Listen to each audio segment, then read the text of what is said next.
파트를 다 좀 빠르게 진행을 할 거고, 기본적으로 개념 중심으로 해서 반드시 그 파트에서 알아야 되는 개념 위주를 짚고 넘어가는 거를 중심적으로 해서 하도록 하겠습니다. 우선 기본서 저번 시간까지 배웠던 우리가 명령적 행정행위를 지금 배웠죠. 자, 여러분, 명령이라는 것은 의미가 어떻게 되죠? 문어적인 의미가 의무를 부과하거나 있던 의무를 해제하는 것, 이 두 가지로 우리가 명령이라는 문어적인 의미를 가져올 수 있겠죠. 자, 의무는 우리가 저번 시간에 어떻게 배웠죠? 하명이라는 행정행위 속에서 첫 번째, 자기 의무가 있다 그랬죠. 그래서 자기 의무는 무언가를 반드시 해야 되는 의무가 되겠죠. 그 다음에 부자기 의무라는 것은 뭐죠? 부자기 의무라는 것은 무언가를 하지 않아야 되는 그러한 의무가 되겠죠. 그렇죠? 그 다음에 급부 의무라는 게 있죠. 급부 의무라는 것은 무엇이죠? 무언가를 내야 하는 것, 세금을 내야 한다든가 이런 것들을 급부 의무라고 할 수 있죠. 그 다음에 수인 의무라는 것은 무엇이죠? 내가 수용하고 인내해야 되는 그런 의무죠. 그렇죠?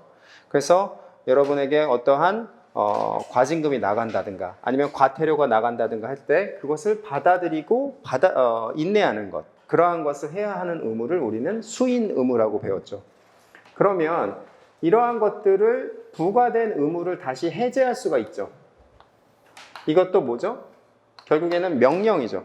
왜냐하면 부과했던 의무를 다시 해제하는 명령이기 때문에 이것도 명령적 행정행위가 될 수 있죠.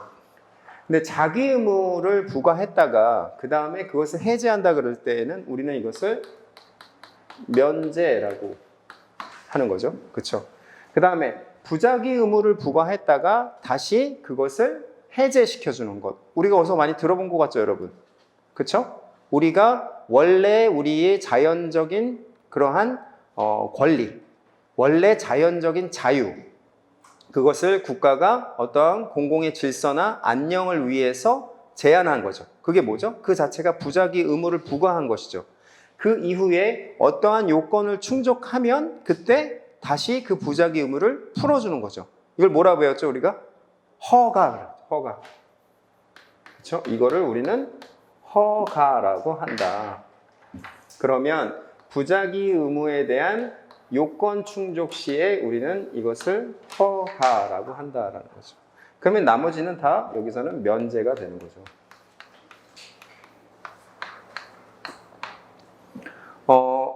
여기에서 또 이러한 의무를 부과하는 것을 우리가 뭐라고 배웠죠? 의무를 부과하는 것을 하명이라고 배웠죠. 그렇죠? 그러면 명령적 행정행위는 다음과 같이 정리될 수가 있겠죠. 의무를 부과하는 것, 해야 하는 의무, 하지 말아야 되는 의무, 무언가를 내야 하는 의무, 국가가 어떠한 행위를 요구했을 때 그것을 참고 받아들여야 되는 의무, 이것을 부과하는 것을 우리는 하명이라는 행정행위라고 표현을 한다. 그 다음에 이러한 의무가 어떠한 요건을 충족했을 때에 각각 이렇게 해제해 주는 것. 근데 우리는 부자기 의무에 대한 해제를 특별하게 허가라고 배웠다. 그러면 우리가 원래 자유 영역에 있던 것을 요건 충족 시에 해제시켜 주는 거잖아요. 그 부자기 의무를. 그러면 국가는 그때 반드시 해줘야 될까요? 아니면 해도 될까요? 안 해도 될까요? 반드시 해줘야겠죠. 왜? 원래 내 거였으니까. 그래서 이것을 우리는 원칙적으로 기속행위다. 이렇게까지 배웠죠. 그렇죠? 자, 그래서 명령적 행정행위는 다음과 같이 하명, 그 다음에 허가, 면제 이렇게 정리될 수가 있어요. 그 의무의 내용에 따라서. 그렇죠? 의무는 왜 의무가 되는 거죠? 명령적 행정행위이기 때문에 다음과 같은 의무가 부과가 되고 그 다음에 해제하는 것도 명령이라는 거죠. 근데 여러분이 자 이제 또 봐요. 명령에 대해서 위반을 하면 공무원이 어떻게 되죠? 우리가 특별행정법학에서 뭘 배웠죠? 명령에 위반한, 직무명령에 위반했을 경우에 우리는 그 공무원에 대해서 어떻게 한다고 그랬죠? 징계가 가능하다고 그랬죠. 자, 그때의 명령하고 여기에 있는 명령하고 같은 의미잖아요. 그렇죠? 그래서 명령적 행정 행위에 통해서 어떤 효과가 나는 거죠? 이것은 적법 요건이 되는 거죠. 즉, 이러한 명령적 행정 행위를 거치지 않을 경우에, 그렇죠? 그럴 때에는 그것이 위법하게 되는 거죠. 그러면 일반 국민에게 대해서는 공무원에 대해서 명령 위반의 경우에 우리가 징계를 할 수 있었다 그랬잖아요. 그럼 일반 국민에 대해서는 일반 행정법 관계에서는 어떻게 되죠? 당연히 여기에도 행정벌이 따르거나 그 다음에 질서벌이 따를 수가 있겠죠. 행정질서벌이라는 것은 과태료를 얘기해요. 행정형벌과 그 다음에 행정질서벌이 따를 수 있다. 그래서 명령적 행정행위가 이제 정리가 여러분 될 수 있겠죠. 그렇죠? 그래서 우리 기본서로 들어가 봐서 다시 우리 형성적 행정행위 그 파트 기본서를 보도록 할게요. 여러분 기본서가 지금 저거랑 페이지가 좀 다를 수 있는데 다의 형성적 행정행위 특허, 인가, 대리 거기 부분을 보도록 하겠습니다. 찾았나요, 여러분? 네. 자, 그러면 명령적 행정행위라는 것은 무엇이다? 명령을 하는 것, 국가가. 그래서 그 명령에 대해서 따르지 않을 경우에는 어떻게 된다? 그것이 적법 요건이라 그랬죠. 적법 요건. 그것이 굉장히 중요한 개념이다. 그러면 형성적 행정행위라는 것은 무엇이냐? 형성이라는 것은 여러분 뭐예요? 무언가를 형성한다 그럴 때 없던 걸 만들어내고 있던 걸 없애고, 그렇죠? 그런 것들 여러분 형성이라는 물리적 의미로 지금까지 배워왔죠. 법적으로도 마찬가지예요. 형성적 행정행위라는 것은 새로운 권리, 법률상의 지위 등을 발생, 거기 동그라미 치고요. 그 다음에 변경, 소멸 시키는 일체의 행위를 형성적 행위라고 표현을 해요. 그건 여러분이 이미 알고 있는 그 표현이랑 똑같은 거죠. 그래서 발생, 변경, 소멸시키는 것, 그것을 형성행위라고 하고 형성행위의 그러한 특징을 그대로 이어받은 것을 형성적 행정행위라고 우리가 표현을 하죠. 자, 그러면 형성적 행정행위에 있어서 가장 대표적인 것이 특허예요. 지금까지 여러분이 배워왔던 그 내용에 어떻게 보면 비슷한 결이죠. 특허는 뭐라 그랬죠? 원래 국가가 성립한 이후에 발생한 권리죠. 허가라는 것은 여러분 어떻게 배웠죠? 국가가 생기기 이전에 원시 시대 때부터 원래 자유의 영역에 있던 것을 국가가 공공 질서를 위해서 부작위 의무를 부과하고 그 다음에 일정 요건을 충족 시에 그 부작위 의무를 해제해 주는 것이 허가라고 했죠. 그러면 특허는 자, 국가라는 틀이 형성되고 나서 이런 국가의 영역에 있던 것을 특정인에게 양도해 주는 것이죠. 허락해 주는 것이죠. 그렇죠? 그래서 이렇게 여러분 받아들이면 돼요. 특별하게 부여하는 것이죠. 그 사람에게. 그렇죠? 특정인에게. 그러면 이러한 특허라는 것은 원래 어디의 영역인 거죠? 국가의 영역이라는 거죠. 근데 이게 왜 형성적 행정행위죠, 여러분? 이 사람에게 어떻게 한 거예요? 발생하게 해준 거죠. 그렇죠? 뭘 발생하게 해줬어요? 국가의 영역에 있던 어떤 사용권이라든가 특별한 권리를 그 사람에게 형성시켜준 거죠. 대표적인 것으로 바로 우리가 그래서 특허를 배우는 것이다. 그래서 어떻게 배우나요? 의의는 이렇게 정의될 수 있죠. 거기 기본서에 보듯이 특정인에 대하여 새로운 권리, 능력 또는 포괄적 법률 관계를 설정하는 형성적 행위. 그래서 우리가 이것을 권리를 설정해 주는 것이라고 해서 설권 행위라고도 표현을 해요.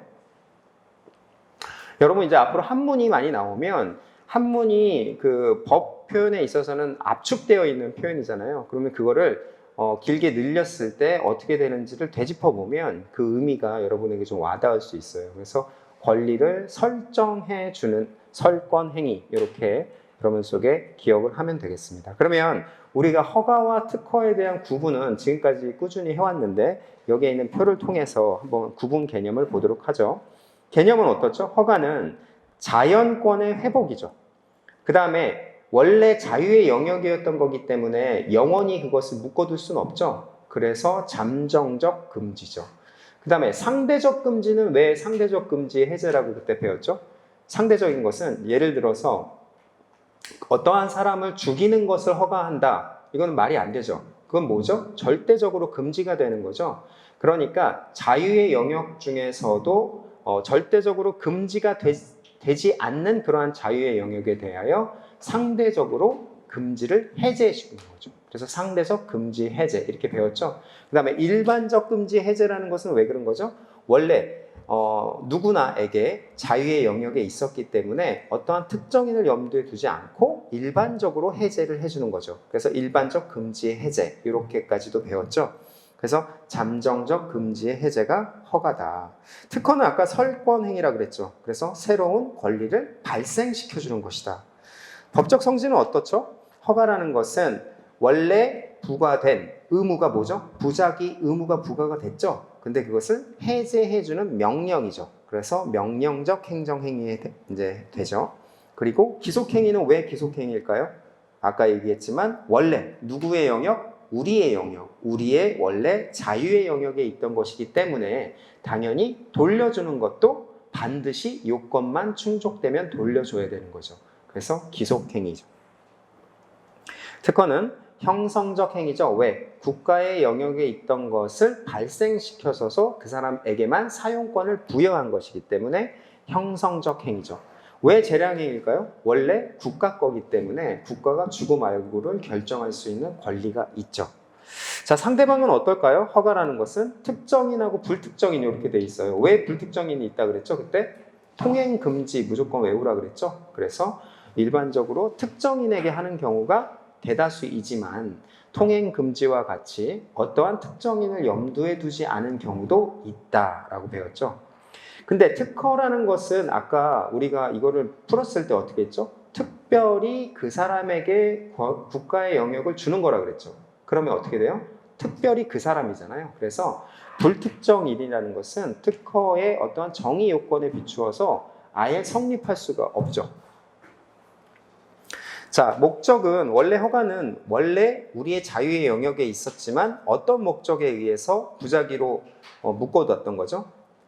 질서 유지를 위한 거였죠. 집은 누구나 예전부터 지을 수 있었고 그 다음에 내가 술을 맛있게 빚을 수 있는 능력만 있으면 누구든지 술을 빚어서 팔 수 있었죠. 우리의 자유의 영역이었죠.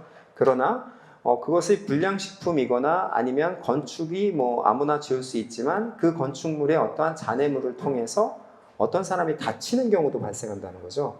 그래서 국가라는 틀 안에서 질서 유지를 위해서 묶어놨던 거죠. 그렇죠. 그렇기 때문에 뭐가 목적이죠? 질서 유지인 것이죠. 그러나 소극적으로만 감독할 수 있죠. 왜 소극적일까요, 여러분?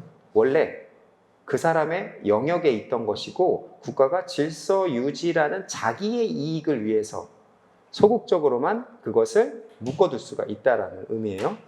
근데 특허라는 것은 어때요, 여러분? 복리잖아요, 복리. 복리라는 건 뭐예요? 그 사람에게 국가의 이익에 있던 것을 부여하는 거죠. 혜택을 주는 거란 말이에요, 복리 차원에서. 그러면 어떻게 돼요? 국가가 그 이후의 활동에 대해서는 원래 내 거니까 적극적으로 관여할 수 있겠죠.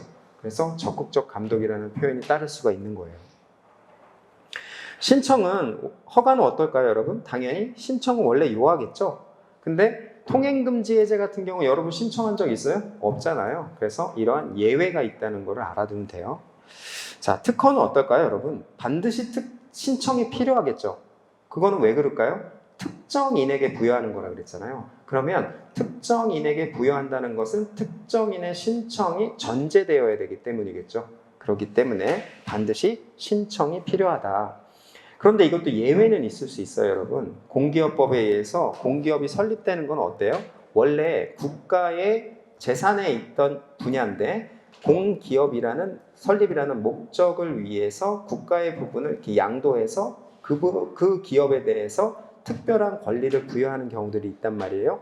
근데 이것은 어때요? 특정인의 신청에 의해서 이루어지진 않죠. 그래서 예외가 있다는 것, 공기업, 이렇게만 여러분이 암기해 두면 될 것 같아요. 자, 효과는 어떨까요, 여러분? 자, 허가를 통해서는 어때요? 내가 건축 허가를 받아서 건축을 적법하게 지을 수가 있죠. 그러면 어때요? 그러한 적법함이라는 공법적인 효과가 발생하는 거죠. 근데 특허는 어때요, 여러분? 내가 국가로부터 저번에 우리가 롯데백화점 예를 들었죠. 그래서 롯데백화점이 영등포 역사에 그쵸? 여기에다가 역사를 건립하고 자기들은 여기에 기부 체납한 다음에 백화점을 10년 동안 사용할 수 있게끔 이렇게 하는 것이 일종의 특허죠. 그렇죠? 근데 이러한 경우에 이 사람이 롯데라는 이러한 법인이 받게 되는 효과는 어떻게 되죠? 여기에 백화점을 운영할 수 있는 뭐가 생겨요? 물권이 생기잖아요. 물권은 뭐예요? 민법상의 권리란 말이죠. 그래서 이거는 사법적 효과가 있는 거죠. 왜? 여기에 일종의 국가로부터 임대차 계약을 맺게 된 거잖아요. 그렇죠? 여러분이 집주인이라고 했을 때 왜? 국가 거니까. 근데 이 건물에 롯데가 들어와 있는 거잖아요. 그래서 임차와 같은 물권, 사법적인 효과가 생길 수가 있다라는 거예요. 그 예로 여러분은 광업권, 어업권 이런 걸 하면 되겠죠. 자, 광업권, 어업권 이것도 원래 누구 거예요? 국가 거죠. 근데 국가가 특정인에게 국가의 것을 양도해 주는 거죠. 권리를 설정해 주는 거죠. 그러나 그러한 특허의 효과로 인해서 사법상으로 내가 어업권과 면허권을 타인에게 어떻게 하는 거예요? 대항할 수가 있게 되는 거죠. 내가 국가로부터 받은 거야. 그러니까 이거는 내가 여기서 할 수 있는 거야 라고 타인에게 대항할 수 있는 것, 그거를 사법적 효과라고 해요. 자, 그러면 원고적격 관련해서 우리가 한번 대상은 어떻게 될까요? 법률행위와 사실행위가 둘 다 된다 그랬는데 법률행위는 뭐 당연하겠죠. 사실행위는 어때요? 여러분 그냥 어렵게 생각하지 말고 건물을 건축하는 것도 사실행위죠. 왜? 건물 건축이라는 것이 여러분이 어떤 효과 의사를 통해서 법률적 관계가 형성되는 건 아니잖아요. 사실행위와 법률행위를 구분할 때 우리가 뭘 배웠죠, 여러분? 결혼과 연애를 배웠어요. 그러면 결혼이라는 것은 내가 결혼이라는 효과 의사를 통해서 어때요? 그 다음 이 사람을 부양해야 되고 그 다음에 상속인이 될 수 있는 법적 효과가 발생하잖아요. 근데 연애는 뭐만 남는다 그랬죠? 추억만 남는다 그랬잖아요. 아무런 법적 권리 의무가 발생하지 않는다는 거예요. 사실적인 효과와 사실적인 결과만을 낳는 것을 우리는 사실행위라 그래요. 건축이라는 건 어때요? 도로 청소, 건축 이런 것들 다 사실행위라는 거죠. 근데 특허라는 것도 마찬가지예요. 특허라는 것도 내가 광업권을 받게 되면 그 광업권 자체는 어떻게 돼요? 그것도 사실행위라고 볼 수가 있는 거예요. 그래서 사실행위도 포함될 수 있다. 이렇게 여러분 생각을 하시면 돼요. 그 다음에 기존 업자의 원고 적격 문제는 자, 기존 업자의 원고 적격 문제는 여러분 그때 우리가 기억이 나나요, 여러분? 담배 판매 관련해서 일반 소매인에 대한 얘기를 했었죠. 자, 원래 허가를 받은 사람이 이렇게 있는데 이 사람이 이 예는 계속 이렇게 들었었죠. 자, 우리가 과천에서 정부종합청사가 있는데 여기서 음식점 영업 허가를 받았던 사람들이 이렇게 있잖아요. 근데 이 사람들의 여기에 신규로 들어오는 사람에게 대해서 내가 들어오면 안 된다라고 할 수가 없다라고 그랬죠. 왜? 이 사람이 허가를 받고 있는 이러한 경제적 이익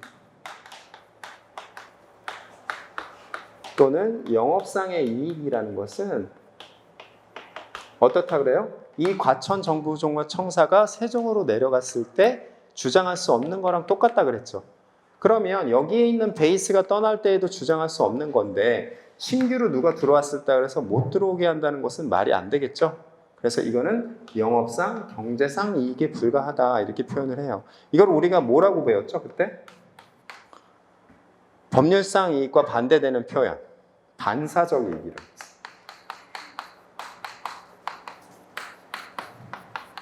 이 표현은 이제 잊어버리면 안 돼요, 여러분. 반사적 이익이라는 거는 그때 이렇게 외우라고 그랬잖아요. 과천이 떠나도, 그렇죠? 내가 주장할 수 있는 것은 과천을 통해서 반사적으로만 받아왔던 이익이니까, 그렇죠?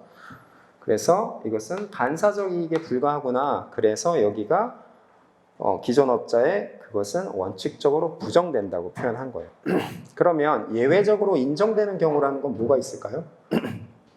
그때 얘기했지만 거리 제한의 규정을 두고 있는 경우, 그때 우리가 배웠었죠, 허가에서. 그러한 특별한 경우에는 우리가 법률상 이익으로 인정할 여지가 있다, 예외가 있다 그랬죠. 자, 특허는 그러면 어떨까요, 여러분? 특허라는 것은 국가의 영역에 있던 것을 특별한 사람에게 권리를 설정해 준 거잖아요. 그렇죠? 그러면 당연히 그것은 어때요? 특별하게 설정받은 거니까 법률적으로 당연히 보호받아야겠죠. 특허라는 정의 요건 하에서 이미 기존 업자의 원고 적격 문제는 나올 수밖에 없는 거죠. 이해되죠? 자, 특허는 이렇게 정리를 하고 그 다음에 옆 페이지, 뒷 페이지로 가서 그 효과를 한번 볼게요, 여러분. 자, 효과에 보면 기존 영업자의 그러면 영업상 이익은 반사적 이익이 아닌 무슨 이익이죠, 여러분? 법률상 이익, 거기에 언더라인을 해주세요.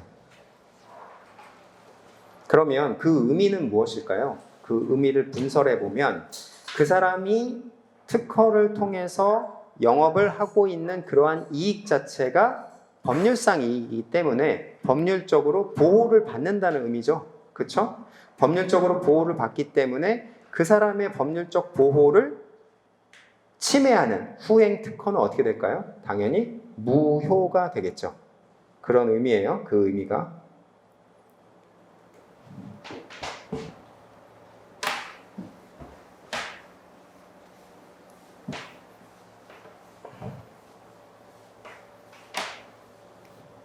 자, 그 다음에 우리가 인가를 보도록 할게요. 인가는 거기 의의라는 데 있잖아요. 의의에서 이미 모든 인가와 관련된 논점이 다 녹아 들어가 있어요, 여러분. 행정청이 타인의 법률 행위를 보충하여라고 돼 있죠. 그러면 타인의 어떤 행위예요? 법률 행위죠. 그 다음에 타인의 법률 행위죠. 그러니까 제3자의 행위에 대하여 이렇게 되는 거죠. 행정청이 누구의 행위? 타인의 어떤 행위? 법률 행위예요. 그러면 법률 행위와 뭘 계속 우리가 대비하면서 공부해왔죠? 사실 행위를 구분해왔죠.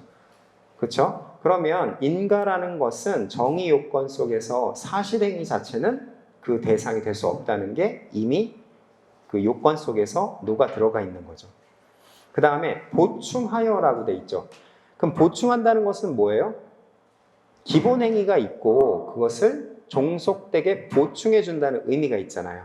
그러면 보충한다는 것은 또 뭐가 있어요?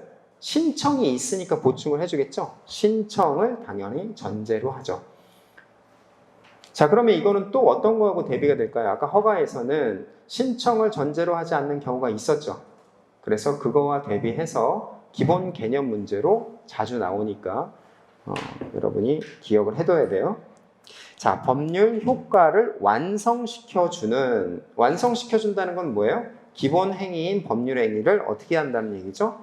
보충적으로 완성시켜준다는 거예요. 자, 보충한다는 얘기에서는 또 어떤 정의 요건이 나올 수 있어요, 여러분? 보충만 해줄 뿐이지 적극적인 변경을 해줄 수는 없다라는 거예요. 자, 기본 행위가 있어요, 여러분. 이게 기본 행위라고 해볼게요. 근데 이 기본 행위는 사실 행위예요? 아니면 법률 행위예요? 법률 행위라고 그랬죠? 근데 여기 이 기본 행위에 자, 이러한 요건이 하나 필요한 거예요. 근데 인가라는 것은 무엇이냐면 이러한 요건을 이렇게 채워주는 거죠. 그러니까 큰 기본 행위가 있고 이 기본 행위의 효력을 발생시키기 위한 하나의 부분을 인가를 통해서 이렇게 채워주는 거죠. 그러면 얘는 어떤 거예요? 기본 행위를 전제로 해서 보충만 해줄 뿐이죠. 그러면 이렇게 보충을 해주는 존재가 기본 행위 자체를 적극적으로 변경한다는 것은 보충이라는 말과 결이 맞지 않죠. 그래서 적극적 수정 인가는 당연히 불가하다는 거예요. 이해되죠? 자, 그러면 이게 약간 와닿지가 않아서 여러분이 이제 보면 저번에 우리가 조합과 관련된 이야기를 계속 해왔어요. 그렇죠? 자, 조합이 관리 처분 계획이라는 걸 계획안을 짜요. 자, 관리 처분 계획안 예를 들면 누구한테 몇 동 몇 호를 분양할 거야.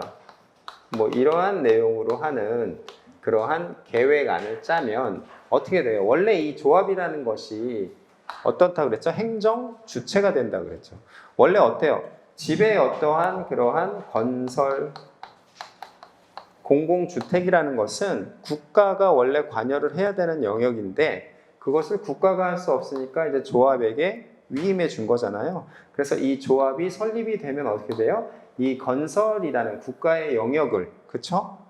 공공주택이라는 그러한 국가의 영역을 얘한테 어떻게 준 거예요? 권리를 설정해 준 거죠. 그러면 우리 여기서 많이 들어봤는데 권리를 국가의 영역에 있는 권리를 얘한테 설정해 준 거니까 얘는 뭐가 되는 거예요? 특허가 되죠. 왜 특허가 되는 거예요? 자, 행정 주체의 지위를 형성받게 됐으니까. 근데 관리처분계획안이라는 건 저번에 이 내용 자체가 조합이 요거를 만들었다 그래서 효력이 발생하는 건 아니고 이렇게 관리처분계획안이 있을 때 어떻게 돼요? 국가의 영역이었었잖아요, 원래. 그래서 국가가 여기에다가 그래 그러면서 이렇게 날인을 해주면 요거를 보충해서 날인을 해주면 요게 효력을 발생하는 거죠. 원리는 알겠죠, 여러분? 그래서 요거 자체가 바로 인가가 되는 거예요.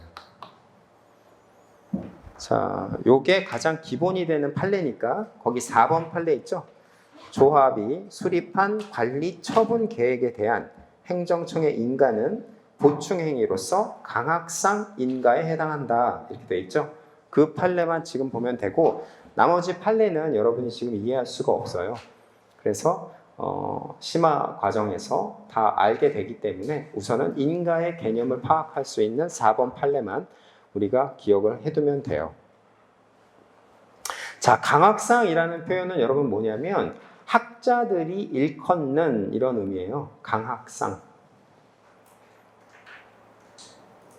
여러분 인가와 특허와 허가를 지금까지 살아오면서 구분해 온 적이 별로 없잖아요. 그렇죠? 근데 행정법 학자들은 이렇게 학문적으로 구분을 해왔고 판례에서도 그 학자들의 그러한 견해를 받아들여서 강학상 인가라는 표현을 쓰고 있어요.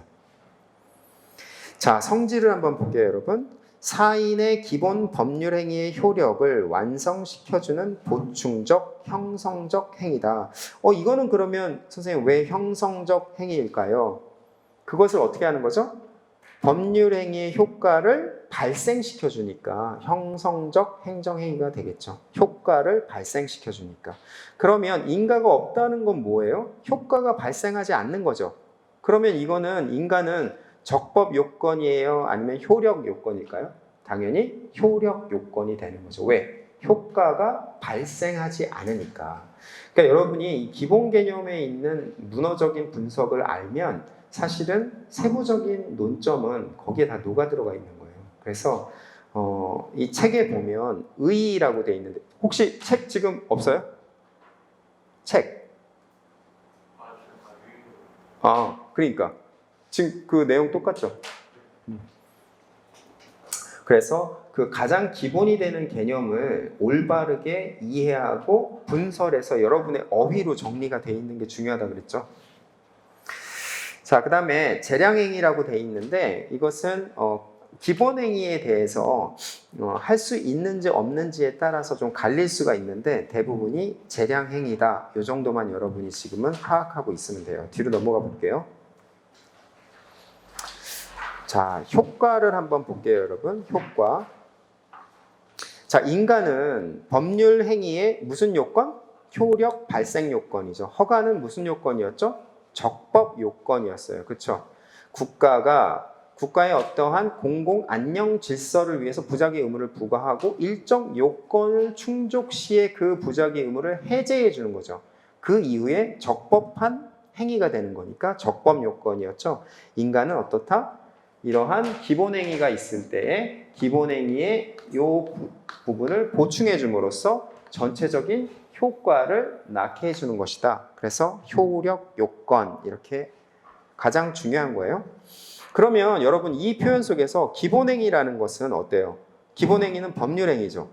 인가가 있기 전에는 효력 자체가 발생할 여지가 없죠. 그러면 어떻게 되는 거예요? 인가가 되면 원래 이 기본행위가 발생한 시점으로 소급해서 돌아가서 효력이 발생하게 되는구나. 이게 효과의 가장 중요한 논점이에요, 여러분.